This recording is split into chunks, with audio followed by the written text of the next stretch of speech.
Hello and welcome everyone, this is Adam from Critical Impact Gaming, and today I have an epic Wi-Fi battle against my buddy Jace, and we're actually in a draft league together. So my team is Santa Fe Sea Kings and he's team Storming Thunderous, so let's get on with this cool match. He's going to start off with his nice and shiny Incineroar, as I'm going to start out with my my Zeraora over here, and I'm predicting him to just go for either a U-turn, fake out, or knockout. There's actually kind of a lot of possibilities he could go for, but so yeah, as you can see, I'm kind of thinking of going to Cuddles because of my Fluffy ability, but I decided to actually go for the bulk up here because I know that I should be able to probably 2-hit KO with a close combat, but he actually reveals to me that he's got the physical Earthquake set. So that was kind of surprising. I'm like, okay, I definitely cannot live another one. Even if I get up another bulk up, that'd be kind of just useless. So I'm just going to go ahead and go for the safe close combat at this point. But he's a little bit smarter than that, and he's going to predict and go into the Ghost type, which is actually immune to my close combat since it's a fighting type move. So that's very good on his part. Unfortunately for him, he doesn't seem to know that I have the knockoff, which is going to be super effective, and it'll do a lot of damage, almost 50%, and it'll take out his Violet. Unfortunately for me, however, he does have the counter, so that's going to take out my Zeraora, which kind of sucks because it was sort of my speedy revenge killer. I know it has like the bulk up setup, but it's sort of meant to be a revenge killer. I just didn't get to use it properly in this game. So now I'm going to go ahead and go into my my Reuniclus over here, and I'm going to try to set up on him because I don't know, maybe he wants to go for a Toxic, thinking that I'm a Regenerator set or something like that.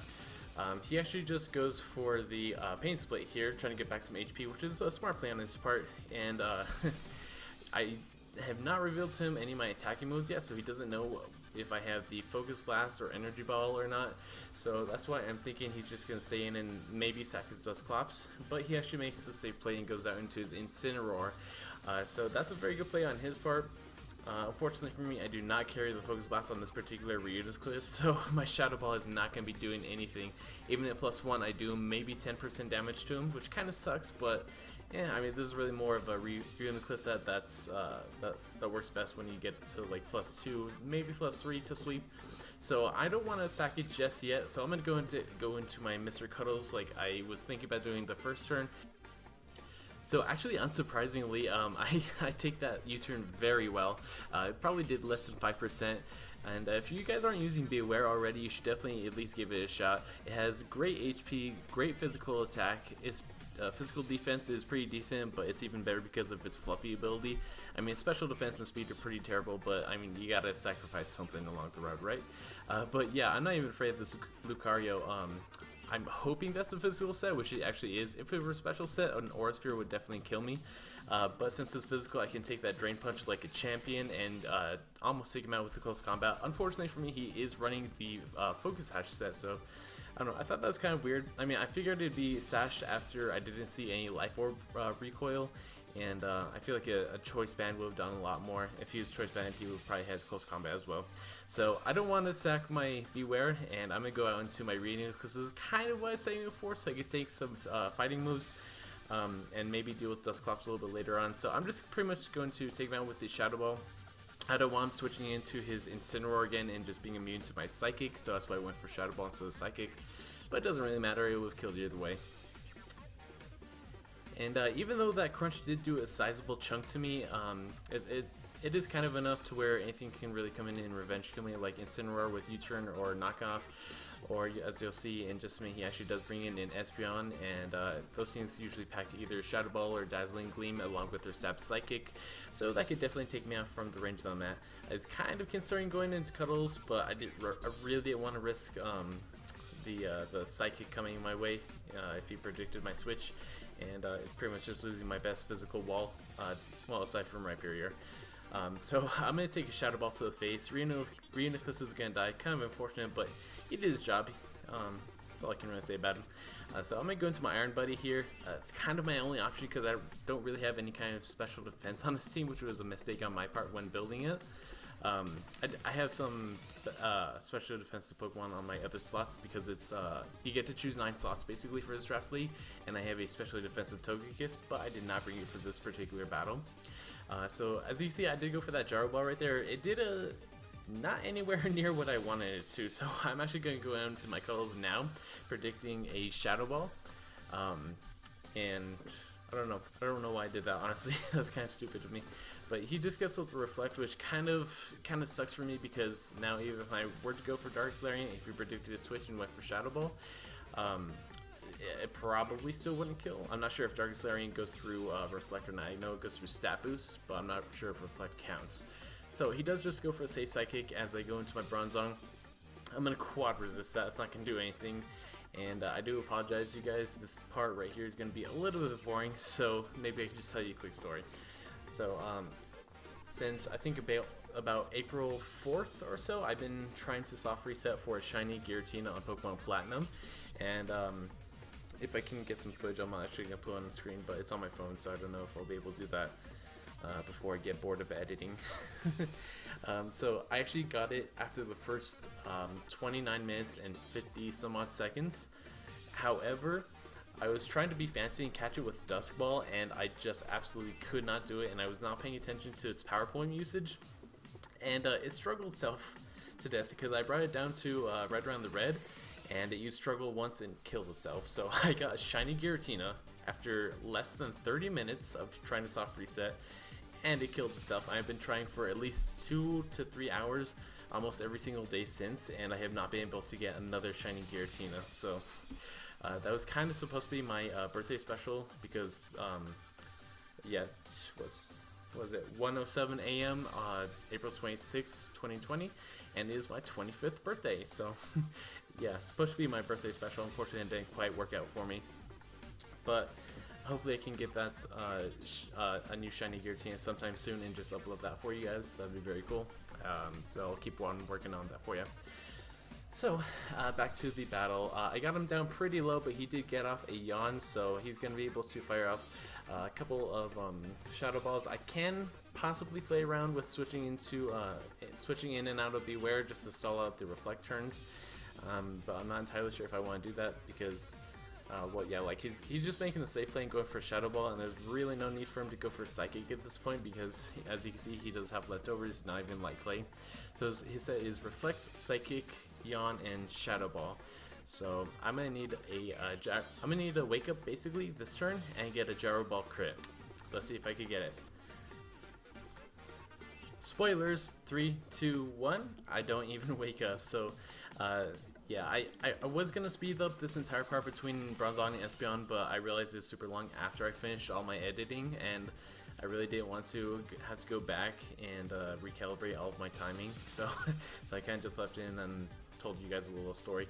So yeah, that's over now. I'm gonna go out into my Dracozolt, and even though I think he still has a Reflect up, it doesn't even matter, because as long as I'm able to hit a Bolt Beak, I can take this Espeon out, because I'm Choice Scarf, and I can definitely outspeed him, since he's obviously not even timid.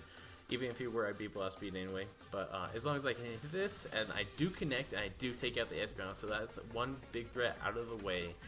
And I can't even tell you how much this Dracozolt has saved my ass in the last couple of battles. I switched it out from my Rotom Wash to the Dracozolt, and Dracozolt has just been doing so much more work. It's like a substantial difference there. So he goes into his Incineroar to get off the -1 for the Intimidate, and I'm like, I don't really want to risk dying to an Earthquake, so I'm going to go out into my my Rhyperior, because I can definitely sponge that. And he actually makes a double switch into his Galvantula, so I really don't want to die to a potential, what's it called, Energy Ball. So I'm going to go ahead and switch right back out into my Dracozolt. Also, I don't want to get affected by Sticky Webs, which is why I brought in Dracozolt instead of something like Beware, so I won't, so I'll basically still have the +1 from the Choice Scarf to outspeed the rest of the team. So I'm kind of debating whether I want to go for the Aerial Ace, but if he goes into Incineroar or not, then Incineroar is just going to eat up the Aerial Ace and it won't do any damage. But if I go for Bolt Beak, I might be able to take out his Galvantula, which I come so close to doing, but he actually has a second Focus Sash. So he had one on his Lucario, if you remember, and now he has one on his Galvantula, and that actually came very close to KOing me. If it was a critical hit, it would have one-hit KO'd me, definitely. So he's going to go out into his Incineroar to get off a -1 on me. I think, yeah, that is just -1, isn't it? Yeah, okay, so the Bolt Beak does connect again, so that's very lucky for me. I'm pretty much hitting Stunnages at this point because of my Hustle boost with the power bonus, but with the accuracy drop, I'm pretty much hitting Stone Edges here left and right. So was that 4 in a row now, I think? So now it's pretty much down 3-3 now. I've sort of evened out the odds, and if I can hit one more Bolt Beak, I'll be in the lead, 3-2. But that all depends on accuracy and luck, and I am able to connect one final time to take out his Incineroar.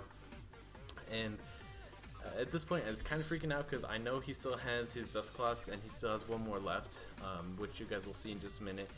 And I think I made the wrong play. I should have just stayed in with my Dracozolt, maybe gotten off a crit, who knows. He doesn't even have an Inviolate, and I could have saved my Beware and my Rhyperior for later on. So I think that's kind of the wrong play on my part. Now, he goes for the standard Will-O-Wisp here, and I think that I made the worst possible play. I was playing it safe, but this late into the game, you shouldn't really be playing it safe, honestly. I should have just gone for the predicted Facade, and even if he stayed in with his Dusclops, then okay, I could just switch out. It's not a big deal. So I definitely should have gone for the Facade right there, because I would have done well over 50% to Gyarados, seeing as how I am Choice Banded, and that's a normal type stab. So he's going to take this opportunity to go for a Dragon Dance, since the Dark Slarian isn't going to do even close to enough damage to him. He's after leftover, he's going to be right around 50%, and that's really bad for me, because now that he's a +1, he can potentially take me out with a Waterfall or an Earthquake or Crunch or Power Whip. Pretty much anything at this point. So that's why I'm kind of considering my options. Like, do I really want to risk going into Dracozolt? But he just goes for a Waterfall. Luckily, I do live it. I go off for the final Darkest Larian there. Unfortunately, I do not get a critical hit, and he survives. We're down to the last 30 seconds of the timer, and I'm just going to let you guys now know I hate the timer. I wish it didn't exist. I wish we at least had an option for it, and I wish that the timer did not count for the battle animations. That's what really takes a long time. See, this is like almost 15 seconds right here. So I'm going to go into my Rhyperior, and the battle ends, and officially I won, but if there wasn't a timer, he won. Or, you know, he would have won. I definitely do think that my opponent Jace deserved the win there. He should have gotten it, but because of how the game worked, it declared me the winner, so whatever. Either way, that was a really fun game. I had a lot of fun. I hope you did too. Really great match, and I hope you guys enjoyed, and have a nice day, everyone. Bye.